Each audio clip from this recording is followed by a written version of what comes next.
Good morning students. पिछला पाठ हमने पढ़ा हमारे पड़ोसी। आप सबने उसमें पड़ोसियों के बारे में जाना कि पड़ोसी कैसे होने चाहिए, उनके साथ हमें कैसा व्यवहार करना चाहिए, किस तरह से वो हमारे सुख दुख में काम आते हैं, यही पढ़ा था हमने। और आप सबके रहते हैं पड़ोसी तो घर के आसपास, तो आप लोग सब उनके साथ व्यवहार करते हैं। कैसा व्यवहार करते हैं आप लोग? अच्छा करते हैं ना। और उनके बच्चों के साथ भी आप खेलते हैं, उनके बच्चे आपके फ्रेंड्स होते हैं। तो वहाँ भी हमने सीखा कि हमें पड़ोसियों के साथ परिवार समाज जैसा व्यवहार करना चाहिए। आज हम पढ़ेंगे पाठ 4 ईमानदार बालक। ये एक नैतिक मूल्य पर आधारित एकांकी है जो आपको ईमानदारी का पाठ सिखाती है या ईमानदारी का पाठ पढ़ाती हैं। तो बच्चों, सबसे पहले मैं आपको कुछ बताना चाहूँगी कि हम लोग जो है समाज में या परिवार में संस्कार या अच्छे गुण सीखते हैं। हमारे में जो नैतिक मूल्य वो कहाँ से आते हैं? हमारे परिवार से, हमारे समाज से या फिर हमारे विद्यालय से, वहीं से सीखते हो आप। समाज में ही आप ईमानदारी, धैर्य, कर्तव्य निष्ठा, बड़ों का सम्मान, ये सब सीखते हो। और इसी से ही एक स्वस्थ समाज का निर्माण होता है। आपको जीवन में आगे बढ़ने के लिए ईमानदारी का गुण सबसे पहले धारण करना है, क्योंकि जब आप ईमानदार होगे, ईमानदारी से अपना काम करोगे, तो आप लगातार आगे बढ़ते जाओगे, लगातार आप अपनी मंजिल की तरफ बढ़ते जाओगे। क्योंकि आप ईमानदारी से अपने स्कूल का वर्क करोगे, ईमानदारी से आप पढ़ाई करोगे, तो कहीं कोई आपको दिक्कत ही नहीं आएगी। इस पाठ में भी हमें यही बताया गया है, इस एकांकी में यही बताया गया है कि मतलब किस तरह से ईमानदारी से एक बच्चा अपनी जीविका चलाता है।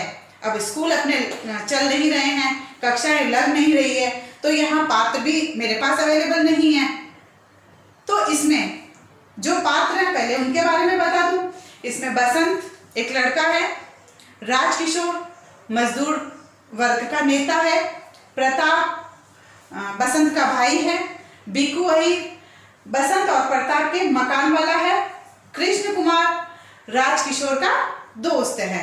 तो इसमें एक गरीब बच्चा जो है उसकी ईमानदारी पर बताया गया है कि वह किस तरह से स्वाभिमानी होकर अपनी जीविका चलाता है, उससे अपना और अपने भाई का पेट भरता है। ये बाकी हम जो है इस पाठ में पढ़ेंगे कि किस तरह से वो बच्चा मतलब अपने जीवन को आगे बढ़ा रहा था, किस तरह से ईमानदारी से वो अपना जीवन चला रहा था। इस पाठ के कवि है विष्णु प्रभाकर। उन्होंने यही बताया कि अनाथ बालक की ईमानदारी और उसके स्वाभिमान का चित्रण इस पाठ में किया गया है। लेखक के द्वारा दी जाने वाली आर्थिक सहायता, जब भी लेखक जो मजदूर वर्ग का नेता था राजकिशोर जी, उनके द्वारा जो उसको आर्थिक सहायता दी जाती है, तो वह आर्थिक सहायता नहीं लेता है। वह उनसे कहता है कि नहीं, आप इसके बदले मुझसे कुछ लीजिए, तब ही मैं ये पैसे ले सकता हूँ, वरना आप इस तरह से जो मुझे आर्थिक सहायता कर रहे हैं, मुझे पैसा दे रहे हैं, तो ये तो भीख है और मैं इस तरह की भीख आपसे नहीं ले सकता हूँ। और बाद में दुर्भाग्य से वह उनको अपना सामान बेच भी देता है, उनके पास पैसा खुला नहीं होता, छुट्टा नहीं होता है। तब वो बच्चा कहता है कि आप मुझे दीजिए, मैं छुट्टा करवा के लाता हूँ। और जब वह पैसा छुट्टा करवा के वापस लौट रहा होता है, तो एक मोटर कार के नीचे कुचलनी आ जाता है, उसके पाँव जो है वो कुचलने में आ जाते हैं, एक्सीडेंट हो जाता है उसका, दूसरे शब्दों में कहें तो। तब वह उनको पैसा नहीं लौटा पाता, लेकिन उसी दिन शाम को वह अपने भाई को राजकिशोर जी के घर भेजता है और उनको उनका पैसा लौटाता है। तब राजकिशोर जी उसकी मदद के लिए आते हैं और उसे अस्पताल पहुंचाते हैं, क्योंकि वो उस बच्चे की ईमानदारी से खुश हुए थे कि ये बालक अनाथ है, फिर भी कितनी ईमानदारी से उसने अपना ईमानदारी का धर्म निभाया।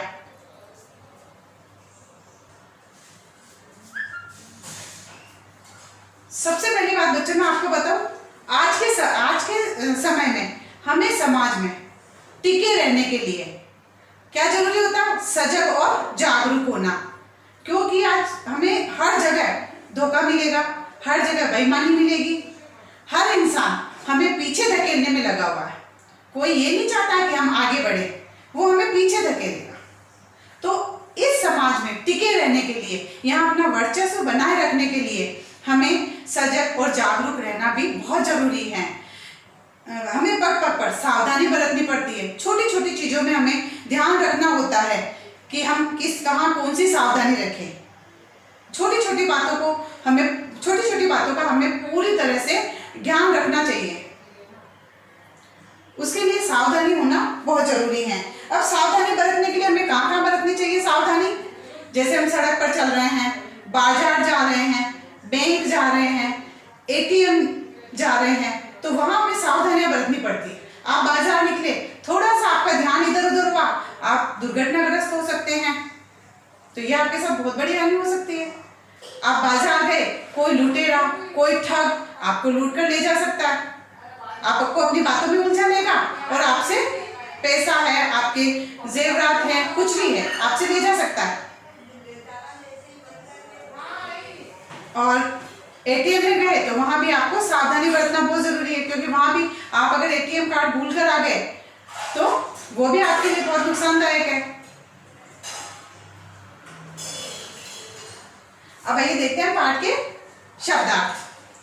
प्रयत्न, कोशिश, पलक मारते ही, अभी अभी, उत्सुक, बेचैन, परिचित, जान पहचान, पाठ पढ़ना, सीखना, दुर्लभ, कठिनाई से मिलने वाला।